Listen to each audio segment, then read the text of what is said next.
Alam niyo ba guys kung ano ang tunay na kwento sa kantang ito? Nanay, tatay, gusto kong tinapay. Ate, kuya, gusto kong kape. Ang tunay na horror tungkol sa kantang ito ay nagsimula sa tatlong bata sa kalye.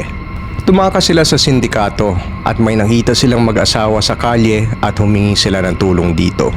Dahil mabait ang mag-asawa, kinupkop sila at inampon pa ang tatlong babaeng ito. Pero lingit sa kaalaman ng mga bata na namatay ang anak ng mag-asawa sa bahay na ito.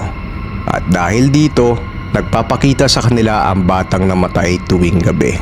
Ang pinakanakakatakot ay meron ding nagpapakitang taong anino. Ano kaya ang mangyayari sa mga bata? At anong misteryo sa taong anino? If you want to know the whole story, dapat niyong panoorin ang Nanay Tatay movie. Showing to ngayon nationwide sa lahat ng SM Cinemas at 150 pesos lang. After watching this movie, it makes sense na ang kantang Nanay Tatay. At promise, ito ang best Tagalog horror movie of 2024. Grabe ang daming jump scares. Madaming nagsigawan nung nanood kami. Pero ang pinakamatindi ay ang plot twist. Hindi siya ang usual horror movie. Magaling kasi ang director at writer nito, si Direk Ronnie Binaed. At siya rin ang may gawa ng Mary Cherry Chua at Marita last year.